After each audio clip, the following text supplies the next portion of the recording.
You could obviously go for Apple with its Apple badge, or the brand spanking new 5T with some killer hardware. So we're just going to start them up at the same time here and see how the boot up is, and then we're going to have a look at the performance, see if the 1.5-year-old iPhone can keep up on the latest iOS 11.1.2 official. So we'll just give them both time to shut down. And I gotta say, you know, these bezels look completely out of date, like something from the 1950s on the iPhone. Don't think we're going to be getting any of these anymore going forward.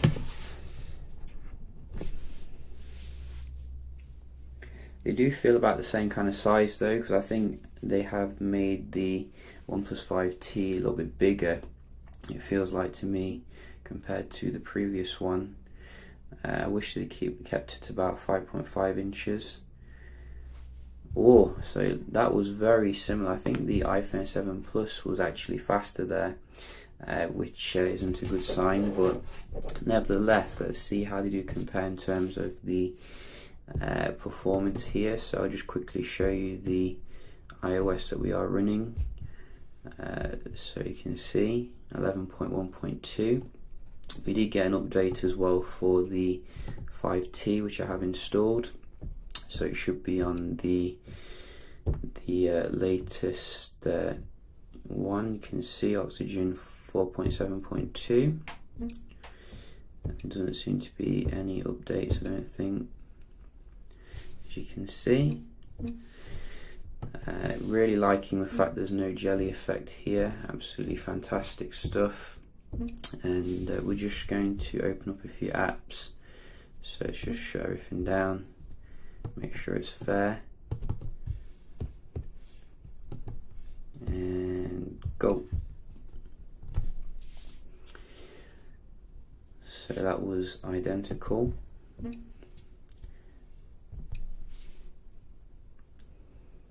That was the 5T.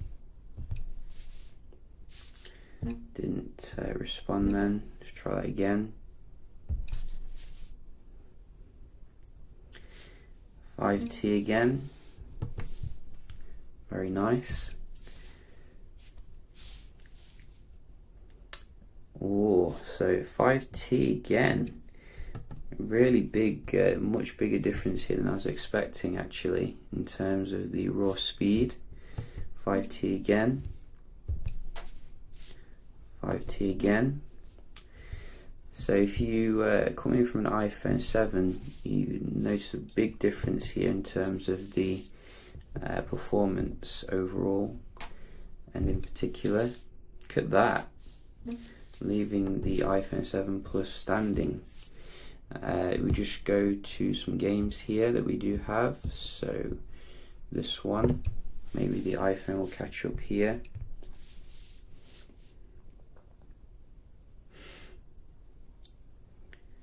So we did get a little bit of a pop-up there on the left, but I think it was still a lot faster on the iPhone for the game.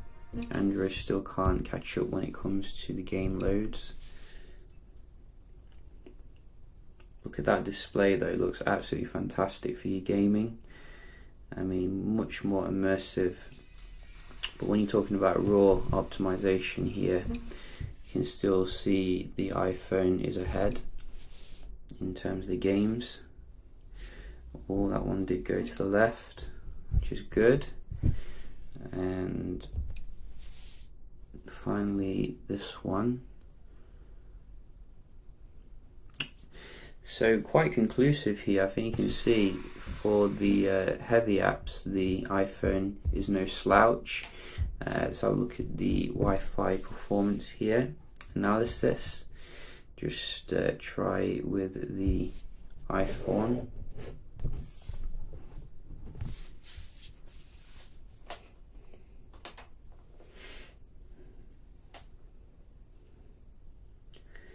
Which gets a very comfortable score here in late 2017. Obviously it did do quite well when it was first released, I don't think we've had many improvements actually when it comes to the Wi-Fi performance. It seems to have been stuck for years since the very fast AC standard. But you can see the OnePlus 5T seems to be a little bit ahead here in terms of that. I think it's actually on a different server, so that could be the reason for that. Let's just change the server. Hate it when it does that. It's really annoying. So let's go to where we're going. There we go. Let's try again. It's trying to cheat. So comfortably ahead here. Absolutely fantastic scores when it comes to your Wi-Fi, which is what we want to see. Getting more than I'm paying for, 20 megabytes more. And obviously iPhone 7 Plus, we do give it another chance to succeed.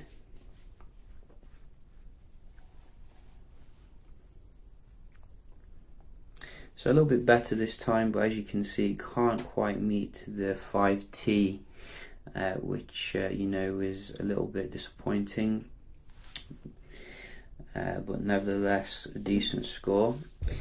We can just test the memory management here, see how they do compare. This is a 6 gig RAM model of the OnePlus 5T.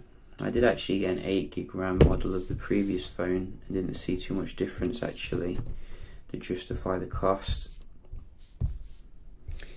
You can see quite comparable when it comes to the multitasking here, and that is quite good.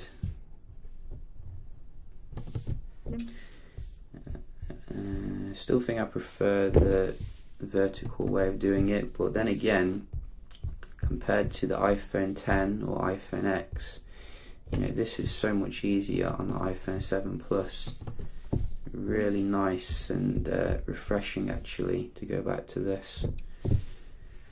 So very comparable in terms of the multitasking. As you can see, it does take Android twice as much memory to be as good as the iPhone here. We'll just go back into some games as well and then round the video off. And which one can we go back into? This one. So you can see very quick there. And another one.